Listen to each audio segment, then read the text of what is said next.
अमीर बेटी का सौदा। अमीर बाप की बेटी शिल्पी को मुकेश पसंद होता है, लेकिन दोनों के बीच हैसियत की दीवार खड़ी होती है।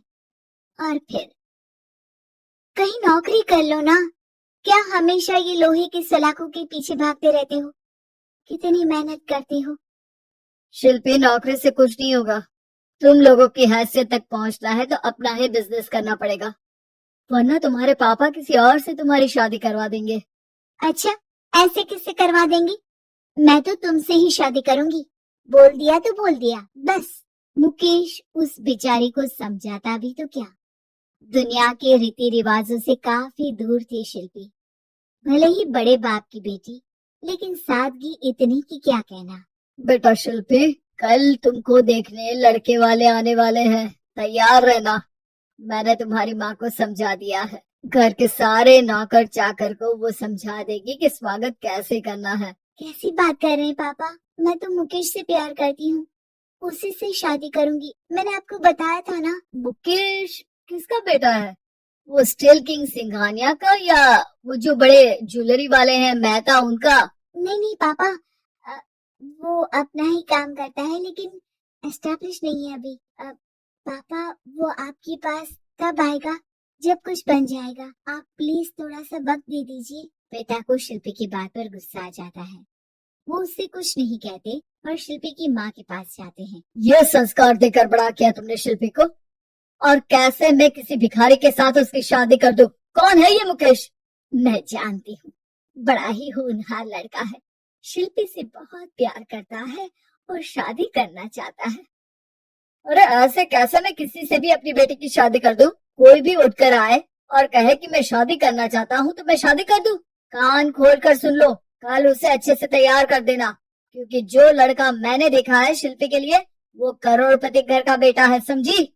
लाख मना करने पर भी शिल्पी को उस लड़के से मिलवाया जाता है जो उसके पिता ने उसके लिए देखा था। देखिए, मैं किसी और से प्यार करती हूँ और उसी से शादी करूंगी।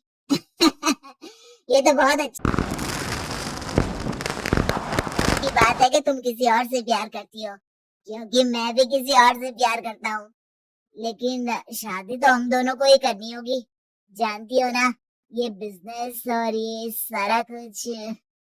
शिल्पी को समझ में नहीं आता कि वो क्या कह रहा है, लेकिन वो समझ जाती है कि वो लड़का भी किसी और से प्यार करता है। पिताजी, वो भी कह रहा था कि वो किसी और से प्यार करता है। हाँ तो करने दो ना, हमने तो नहीं रोका। तुम अपना देखो, शादी के लिए हाँ कर कर गया है वो। लेकिन क्यों?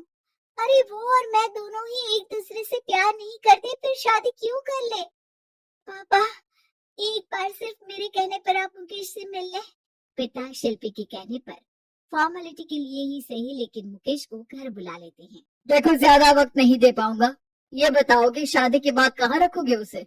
2 कमरे के मकान में? नहीं सर, मैंने 2 साल के बाद का सारा प्लान कर लिया है। मैंने आयरन इंडस्ट्री खड़ी करने के लिए पूरा ब्लूप्रिंट तैयार किया है। मेरी खुद की जगह है दादाजी की। बस थोड़ा फंड का अरेंजमेंट हो जाता तो काम शुरू कर देता। अच्छा, मतलब तुम यहाँ फंड रेज करने आए हो? मुकेश समझ जाता है कि उसके पिता शिल्पी की शादी उससे कराने के मूड में नहीं है। फंड आप कभी दे भी नहीं पाएंगे मुझे तो सिर्फ शिल्पी चाहिए। मैं उसके बिना नहीं रह सकता सर। मैं उसे बहुत खुश रखूंगा। वो तो हर पति का धर्म होता है। वो तो मैं किसी से भी उसकी शादी करा दूं, वो उसे खुशी रखेगा। लेकिन देखो, मैं ज्यादा बात को घुमाना नहीं चाहता। वो बड़े घर की लड़की है, उसे काम काज की आदत नहीं। अभी वो समझ नहीं रही, लेकिन तुम तो समझो। मैं किसी भी हालत में शिल्पी की शादी तुमसे नहीं करवा सकता। मुकेश पिता से लाख मन्नतें करता है, लेकिन वो नहीं मानता। शिल्पी की शादी उस अमीर लड़के से हो जाती है। शादी के बाद क्या हम लोग मेरी माँ के घर चले? मुझे उन लोगों की बहुत याद आ रही है। हाँ हाँ, जाओ जाओ। वैसे भी आज मैं अपनी गर्लफ्रेंड के साथ मसूरी जा रहा हूँ, तुम जा सकती हो। कैसी बात कर रहे हैं? अब हम लोगों की शादी हो गई है, आप कैसे किसी और लड़की के साथ जा सकते हैं? अरे मैंने तो तुम्हें शादी के पहले ही बता दिया था कि मेरी कुछ गर्लफ्रेंड्स हैं। अब प्लीज ये टिपिकल बीवी वाला रोना धोना शुरू मत कर देना। शिल्पी पिता के घर जाती है और माता पिता को सारी बात बता देती है। इतना गंदा इंसान निकलेगा, मैंने तो सोचा ही नहीं था।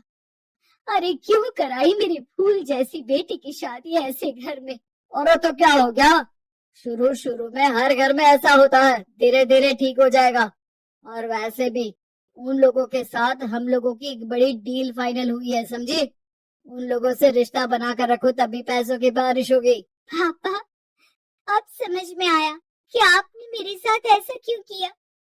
मुकेश आपके सामने गिड़गिड़ा कर गया कि वो मुझे बहुत खुश रखेगा, लेकिन आपने मेरी शादी एक ऐसे लड़के से करा दी जो किसी और लड़के से प्यार करता है और शादी सिर्फ समझौते के लिए कर रहा है। पापा, मैं जा रही हूँ, लेकिन इस घर में कभी पैर भी नहीं रखूंगी। आपने मुझे सामान की तरह इस्तेमाल किया। माँ शिल्पी को बहुत रोकती है, लेकिन वो एक नहीं सुनती। कुछ समय बाद, शिल्पी, मुझे नहीं लग रहा कि अब हम दोनों के बीच ये शादी और रह पाएगी। मैं किसी और से शादी करना चाहता हूँ। वैसे तुम परेशान मत हो ना, तुम्हारे पापा के साथ हम लोगों की डील जो चल रही है ना, वो नहीं रुकेगी, क्योंकि तुम बहुत अच्छी लड़की हो। ठीक है, मैं जा रही हूँ, तलाक के पेपर में साइन करके। लेकिन एक शर्त है, मैं कहाँ गई ये बात मेरे पिता तक नहीं पहुँचनी चाहिए। शिल्पी घर छोड़कर चली जाती है। वो एक नौकरी करती है और अपना जीवन खुद संभालती है। लेकिन एक दिन, शिल्पी जी, आपसे मालिक मिलना चाहते हैं। मुझसे क्यों? शिल्पी मालिक के कमरे में जाती है, जहाँ सामने मुकेश होता है। अरे आपको देखकर बहुत खुशी हुई, बहुत बड़े आदमी बन गए। थैंक्स, पर तुम्हें नौकरी करने की क्या जरूरत पड़ गई। मैंने तो सोचा भी नहीं था कि तुम मेरी शिल्पी होगी। तभी वहाँ शिल्पी के पिता आ जाते हैं। शिल्पी, तुम्हारे बारे में माँ से पता चला। घर चलो बेटा, मुझे माफ कर दो। मुकेश, मैं यहाँ अपनी कंपनी के काम के लिए आया हूँ। तुम्हारी कंपनी की डील अगर हमें नहीं मिली तो हम बर्बाद हो जाएंगे। वैसे अब तुम चाहो तो शिल्पी की शादी मैं तुमसे कराने को तैयार हूँ। बस करिए पापा, ये क्या सौदा लगा रखा है आपने। जिस कंपनी से आपकी डील हो, अपनी बेटी की शादी उसी के घर करा देते हैं। शिल्पी मुकेश से माफी मांगती है और वहां से जाने लगती है कि मुकेश उसे रोक लेता है। रुको शिल्पी, ये सब कुछ तुम्हारे लिए है। ये कंपनी, ये नाम सिर्फ तुमसे शादी करने के लिए ही खड़ा किया था। मैं आज भी तुमसे बहुत प्यार करता हूँ।